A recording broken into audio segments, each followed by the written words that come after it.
Hello, everyone. I am Charlene Green, and I have the privilege to introduce you this morning to Dr. John Taylor.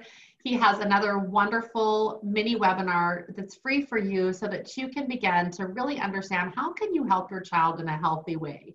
You know, instead of being maybe the smother mother or the do it dad, where you're really taking over and doing too much, over functioning, kind of playing the hero in your child's life, how can you empower them to be able to really step in and be helpful, but not overpowering for them, so they can really begin to understand that they can do it. So this is great today. I know as a parent, this is a great awareness to have and a skill to build.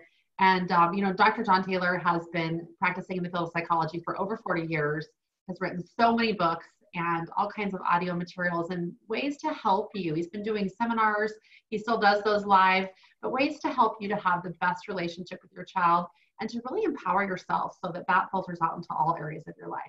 So without further ado, I'm going to turn it over to my father, Dr. John Taylor. Thank you, Charlene. Thanks for joining us today. What an interesting topic we have today now. The art of helping your child, the fine art of helping just right so the child feels empowered. There's a big danger, especially if you love your kids. Help them too much. So too much help, though usually motivated by all kinds of love and caring for the child, backfires on you and it creates all kinds of problems. And that'll be the topic of other trainings, other these classes and so forth. But today, I just want to focus on when you don't overhelp, when you're helping correctly, how does that look? What is the real best way to help? So that's our topic today. It is the art of helping your child. And I wanted to say, it's not a case of don't help your child. It's a case of do help your child, but always filter the help.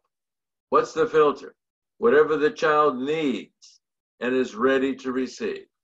So needful and ready. That's how you decide whether to help your child. Does this child need some help? Is this ready to receive this level of help? But you don't want to give too much. Giving too much amounts to an excess of nagging, spoiling, infantilizing, dejuvenilization, all kinds of other kind of things that are very problematic to children. Filter your help. That's the big name of the game here. That's what we're going to learn about right now. How do you filter your help to make sure you don't overhelp and yet you give high quality help? There are 4 basic principles to filtering your help. This is one of them. Help is available, but withheld. So, call me if you need some help, honey. You know where to find me. I'm in the other room, or the teacher in the classroom. Raise your hand if you want me to help you. I'll be in the living room if you need me, sweetheart. Those kinds of announcements from you and statements. And as you can tell, we're putting the responsibility on the child here. If you say, you'll never get this right here, I'll do it all for you, you're ruining everything. You're teaching your child to feel stupid and incompetent. So your help is available, but you're still leaving it up to them to make a choice about it. Whenever you support a child's sense of free agency and ownership of personal decision making, you're nailing down one of the 4 cornerstones of good mental health. So we want to do that. It's available, but you're not going to overdo it. Another way to filter your help is to get the child to ask you for the help. Would you like me to help you, sweetheart? Says mommy or daddy. Or read their body language. You look as if you might use some help. You could use some help right now. Is that right, honey? If you're getting stuck, I'm happy to help you. So these statements are because you notice their body language, the only language that never lies to you. And please always remember that body language is the only language that will never lie to you. Go ahead and read their body language. Don't waste it. Don't let it be there and you not notice it. So based on body language, you can tell they're getting bogged down, they need your help. So you indicate you're delighted to help them. I'm happy to help you. I love you. I care about you. I'm happy to help you. Would you like me to help you, honey? The child needs to learn that skill, how and when to ask for help. Help during part of the task is the third way to filter help. Make up your mind that you're going to help this child not for the whole task, only for a small part of it. So maybe in the beginning. Here, the child appears by body language to be hesitant or afraid to start something, but is not starting out confidently or is starting out with the wrong foot forward. I mean, not doing it right, and so not getting launched correctly. So read the body language. What are they doing here? And then zoom in with your offer to help. Reassurances that all beginnings are difficult. I'll help you get started with it. Or would you like my help to get started? It's even better. Looks as if you're having a problem, honey. Notice how those statements are pure empathy. It looks as if you're having a problem. All beginnings are difficult, honey. And so those empathy kinds of statements are always safe, always good. Let's make sure you get started okay. Let's make sure you get started on the right foot, etc., etc. I mean, hundreds of ways you can say this. But the idea is, in your mind, you decided you'll help them at the beginning. Then help them at the middle. They're getting bogged down. So is this part hard for you, sweetheart? It looks as if things aren't going very well for you. Notice how the parent is observing the body language. It looks as if this is a hard part. It looks as if things aren't going well. Let's make sure you're still doing okay on this.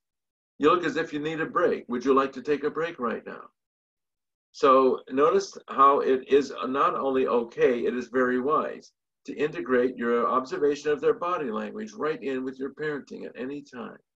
Remember, it is the only language that'll never lie to you. And then toward the end, the idea of finishing it up. Let's check and see how you did. You work on it. I'll check in with you later. Would you like me to check it before you return it in? So toward the end, the idea is summarizing, reviewing it, checking it. The child has homework. You might want to check the homework for completeness, accuracy, and neatness before the child takes it back to school, something like that. Or the child is near completion and is bogging down then because the whole thing's been arduous. And you give them one of these keep going, only a little bit more kind of encouragements and so forth. So you're concentrating there.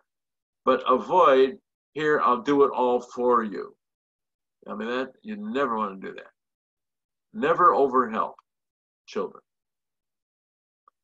And the fourth way to filter the help is to help in bite-sized pieces. I can't find it, says the child. And you say, it's in chapter 3. Then he says, a couple minutes later, I still can't find it. Then you say, it's on page 98. Then he hunts, and he says, I still can't find it. And you say, it's in the 3rd paragraph. And he says, oh, there it is. I found it. You're getting closer, just one more step. And so, or you model what to do. If his finger and thumb is supposed to grip the pencil in a certain way, you take his finger and his thumb and put them on the grip the pencil with the finger and thumb. Here, like this, hold it like this, honey, and then get your hands away. Let the child proceed from there. So when you give help, just think of doing it in little bite-sized pieces, not the whole thing all the way. You wouldn't want to grab your child's hand and do the writing for your child if you're teaching on a grip. So that's it, my friends. Those are the 4 ways to filter your help. It's available but withheld. Would you like me to help you? The child says yes. The child asks you for it. You help during the beginning, the middle, or the end. And when you do help, limit the help quickly. Cut it off soon. Just bite-sized pieces of help all the time. And you're going to escort this child from start to finish nicely. Now let's take a look at our opening slide. This actually was the picture on the opening slide of this little mini webinar here, but it's the full picture. Now, how's mom doing here? Well, she's going to ask him whether he wants her to help him. She didn't say, here, ride your bicycle. I'll push you all the way from there to there on a bicycle. I won't let you fall off. She's not going to do that. She's going to say, would you like me to help you and ride your bike, honey? He says, okay, mom. And then she's available with withheld. He asked for it. And during part of the task, this could be the beginning to help him get launched. And then she's going to take those hands away and let him take over all by himself. Or it could be in the middle, maybe after he fell down, she comes and sort of rescues that and puts him back on his bicycle. Here, I'll help you again, honey. And she's helping during the middle of this length of distance he's going to be riding his bicycle. Or maybe it's at the end, helping him toward the end of the goal he's going to reach. And she's helping him bite-sized pieces. She's only holding his shoulders briefly, that kind of thing. So that's the way to do it. What a wonderful way to show your love to your children. If you overhelp, you're sending so many dangerous messages to this child. So I hope this has been simple, easy, fun. It's easy to teach these to people, available withheld, get them to ask for it during part of task and in bite-sized pieces. Thank you so much for participating today in this concept. Hope it's going to be really helpful for you. You can always get lots of help at our online discount bookstore on Parentology.guide. You can always email me at Parentology.guide64@gmail.com. You have my mailing address there, and you can always fax me 24 hours a day, 7 days a week, for the information that's on this slide there. Well, I hope you'll help get the word out about these 15-minute mini webinars and invite others to partake of them. They're always free to the whole world. And I hope to see you at another one and to some of our 2-hour classes also. And hope to find you visiting my website. And please feel free to email me if you have any questions. Thank you so much. This is the end of our meeting together today.